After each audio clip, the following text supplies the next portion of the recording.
بسم الله الرحمن الرحیم. بعضی خلک تپوسم کوي او په سوشل میډیا باندې، فیسبوک باندې، واتساپ یا په میسیجونو ذریعه سره خلکو ته دا جمعې مبارکباد پیش کوي. جمعه مبارک، جمعه مبارک. په میسیجونو ذریعه سره هم په فیسبوک وغیرہ کې هم جمعه مبارک دا یو رواج جوړ شوی ده، عام شوی ده. نو دا خبره په ذهن کې کینول پکار دي زموږ مسلمانان یو او مسلمان به هغه طریقه اختیاروي چې کومه طریقه د رسول الله مبارک ده، کومه طریقه د صحابه کرامو ده. نبی علیہ الصلوۃ والسلام نه، صحابه کرامو نه، تابعین، تبع تابعین نه یو طریقه ثابت وي، مسلمان و په هغه باندې عمل کوي. ځکه دا درې زمانې د نبی علیہ الصلوۃ والسلام بهترین زمانې نه دي. خیر القرون قرنی ثم الذین یلونهم ثم الذین یلونهم. د صحابه دور، د تابعین دور، د تبع تابعین دور، دا بهترین دور، بهترین زمانې دي.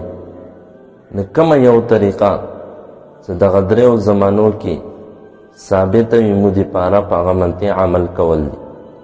او چې کومه طریقه ثابته نه ده، نه د صحابه کرامو نه، نه د نبی علیه الصلوۃ والسلام نه، نه تابعین، تبع تابعین نه، هغه طریقه اختیارول، بیا هغه د شریعت یو جز، یو حصه ګڼل، نو دا بدعت ده. نو په دې کې جمعه مبارک هم ده.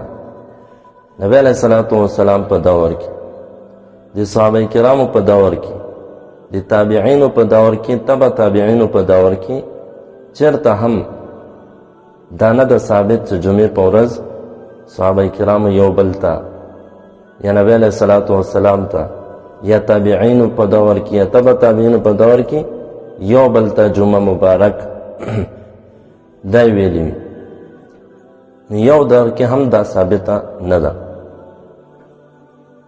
نو ځکه یو طریقه هغه ثابته نه ده، مسلمان ته هغه طریقې نه پرهیز پکار ده. هم به طور دعا چاته ته دعا کوي جمعه مبارک، الله د په جمعې کې تا ته برکت واچوي، جمعه تا ته مبارک کی. نو صرف دعا په طور باندې دا خو ټیک ده، خو لیکن دا یو رواج جوړول، عام طور منتی رواج دینه جوړ شي او رواج سره سره دا د شریعت یو جزء وګرځي، نو دا به بدعت ده. دوه شیان دي، یو بدعت، یو الحاد. بدعت دې ته ویل شي چې یو طریقه هغه په دین کې ثابت نه ده، نبی علیہ السلام صحابه کرامو نه ثابت نه ده، هغه طریقه ته اختیاري او د دین او د شریعت جز ګڼي، دا بدعت ده. او یو په دین کې کمای کول دي، یو طریقه په دین کې شته ته د هغه نه انکار کوي، دا الحاد ده. نه بدعت جایز ده او نه الحاد جایز ده.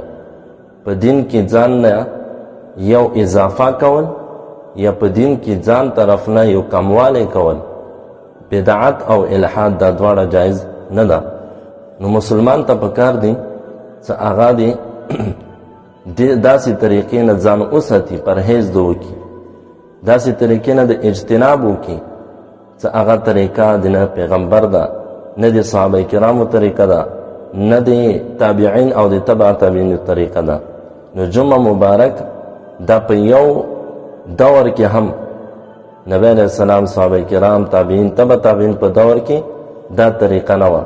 نو مسلمان ته پکار دی چې دغه طریقې نه د ځان وساتي.